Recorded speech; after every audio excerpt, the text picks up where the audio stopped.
जब आपका कोविड-19 आया था तो सबको ऐसा लगा था कि कोविड-19 के बाद जो सारा बिजनेस है जो अच्छा से चलेगा। कोविड-19 के बाद आपका फिर 20 में भी आपका कोविड स्टार्ट हो गया, तो इंडिया का जो स्मॉल बिजनेसमैन थे उनको ऑलरेडी जो काफ़ी ज़्यादा लॉस हो रहा था, बट उनके पास एक होप था कि नहीं अब है जो सिचुएशन है जो और अच्छा हो जाएगा। लेकिन जब से आपका रसिया और यूक्रेन का जो कन्फ्लिक्ट स्टार्ट हुआ तब से जो इंडिया का स्मॉल मीडियम इंटरप्राइजेज जो कंपनी है उनका और ज़्यादा प्रॉब्लम है जो और इंक्रीज हो गया। क्योंकि देखा जाए तो रसिया है जो आपका काफ़ी ज़्यादा एक्सपोर्टर है इंडिया के लिए, एल्युमिनियम के लिए, फार्मा के लिए, मेटल्स के लिए, जो भी आपका मेडिसिन होता, फर्टिलाइजर्स होता, चाहे आप फ्यूल के लिए देख लीजिए,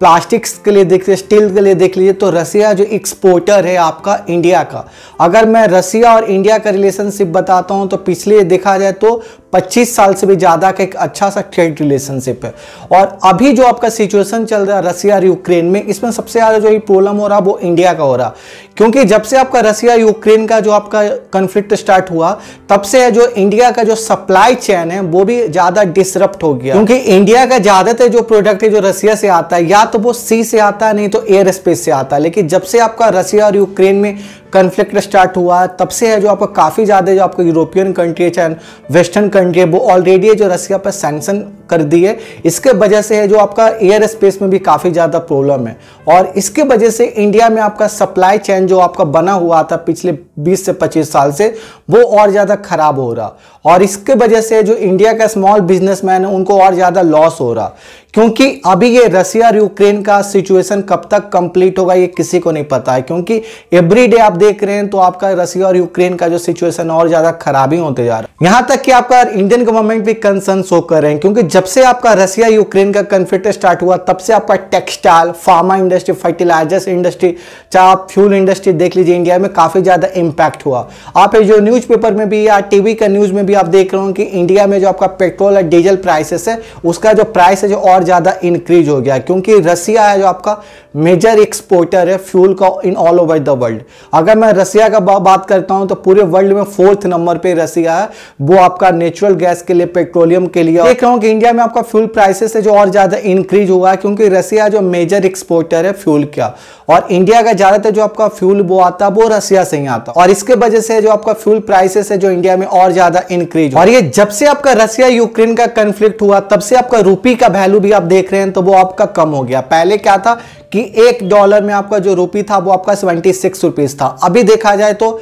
$1 में जो आपका रूपी है वो आपका 76.57 रुपी है। तो आपका जो रूपी का प्राइस है जो और ज्यादा डिक्रीज हो रहा, और डॉलर है जो और ज्यादा इंक्रीज हो रहा। जब भी आपका वॉर जैसा सिचुएशन होता है तो इन्फ्लेशन है जो और बढ़ जाता, मतलब आप जो भी आम जिंदगी में आप खरीदते हो सामान उसका प्राइसेस है जो और ज्यादा इंक्रीज होता है, और उसके वजह से कॉमन पीपल पे काफी ज्यादा इंपैक्ट होता है। अब यहाँ पर ये देखते हैं कि सबसे ज्यादा जो मैटर ऑफ कंसर्न है वो किस इंडस्ट्री के लिए। तो सबसे पहला आपका ऑटोमोबाइल इंडस्ट्री होगा। ऑटोमोबाइल इंडस्ट्री में देखते हैं तो ज्यादा से ज्यादा में आपका प्लास्टिक, स्टील ये सब इस्तेमाल होता है, और रसिया और यूक्रेन है जो आपका मेजर एक्सपोर्टर है प्लास्टिक और स्टील के लिए अक्रॉस द वर्ल्ड। रसिया और यूक्रेन का बात करता हूं कंबाइंड, तो रसिया और यूक्रेन मिलकर जो 40 मिलियन टन ऑफ है जो स्टील है जो आपको एक्सपोर्ट करता है इंडिया को। तो आप सोच सकते हैं कि काफी ज्यादा आपको ऑटोमोबाइल इंडस्ट्री इंडिया में वो काफी ज्यादा इंपैक्ट होगा, क्योंकि 40 मिलियन टन ऑफ स्टील है जो ये वॉर जैसा सिचुएशन में तो नहीं आ पाएगा ना इंडिया। इसके वजह से जो भी आप व्हीकल खरीदोगे फ्यूचर में उसका प्राइस है जो और ज्यादा इंक्रीज होगा,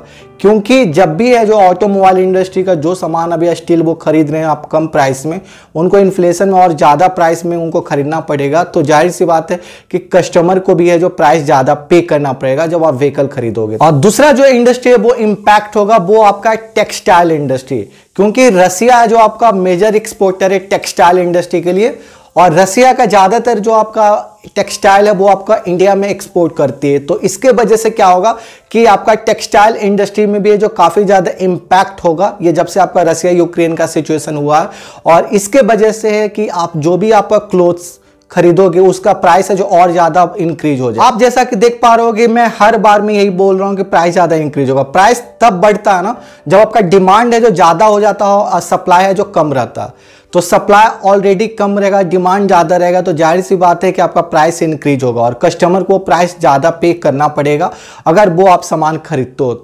तो जैसा आपका टेक्सटाइल इंडस्ट्री हो गया, फार्मा इंडस्ट्री हो गया, चाहे आप ऑटोमोबाइल इंडस्ट्री हो गया, ये मेजर प्रोडक्ट है वो आपका रसिया से आता है। तो रसिया से वो सामान आना जब बंद हो जाएगा तो इसमें ये होगा कि आपका प्राइस है जो और ज़्यादा इंक्रीज होकर वो दूसरे कंट्री से लाते हैं, तो प्राइस है जो और ज़्यादा उनको ज़्यादा पे करना पड़ेगा। जब वो प्राइस ज़्यादा पे करेंगे तो आम पब्लिक है उनको भी है जो ज़्यादा प्राइस पे करना पड़ेगा और उसके वजह से ज़्यादा प्राइस है जो इंक्रीज हो जाए। फार्मा इंडस्ट्री भी आप देखते हैं तो जो भी हम लोग मेडिसिन इंडिया में मैन्युफैक्चर करते हैं, तो इंडिया में हम लोग मेडिसिन मैन्युफैक्चर करते हैं, बट प्रोडक्ट है जो वो आपका रसिया से आता, और रसिया से जब प्रोडक्ट वो आना बंद हो जाएगा और वही प्रोडक्ट दूसरे कंट्री से खरीदते हैं तो हम लोग का प्राइस जो ज़्यादा पे करना पड़ता है, और प्राइस ज़्यादा पे होगा तो फिर से आम पब्लिक को वो प्राइस ज़्यादा में लेना पड़ेगा वही सामान। अब इंडिया है जो क्या क्या सामान है जो इंपोर्ट करते हैं रसिया से, ऐसे जो इंडिया काफ़ी ज़्यादा सामान है जो आपका रसिया से इंपोर्ट करते हैं, जिसमें आपका केमिकल्स हो गया, टेक्सटाइल हो गया, फार्मा हो गया, स्टील हो गया,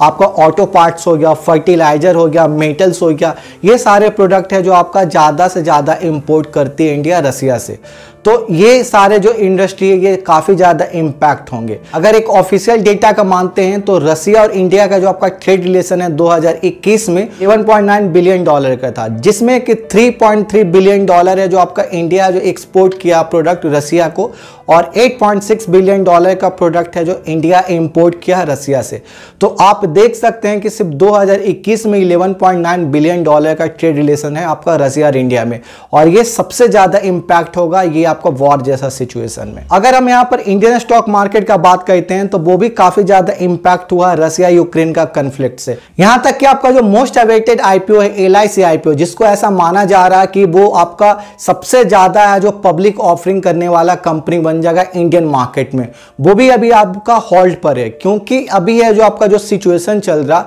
इसमें है जो वो ज़्यादा से ज़्यादा पैसा रेज नहीं कर पाएगी, क्योंकि अभी आपका रसिया और यूक्रेन का जो कन्फ्लिक्ट चल रहा है इसमें अगर LIC का आईपीओ अगर होता भी है तो उसमें ज़्यादा से ज़्यादा लोग है जो नहीं खरीद पाएंगे, क्योंकि अभी जो इन्फ्लेशन का सिचुएशन चल रहा और ज़्यादा से ज़्यादा लोग है जो रिस्क नहीं लेना चाहेंगे। तो ये आपका LIC का आईपीओ अगर होता इस सिचुएशन में तो सबसे ज़्यादा इम्पैक्ट आपका LIC का आईपीओ पर पड़ेगा।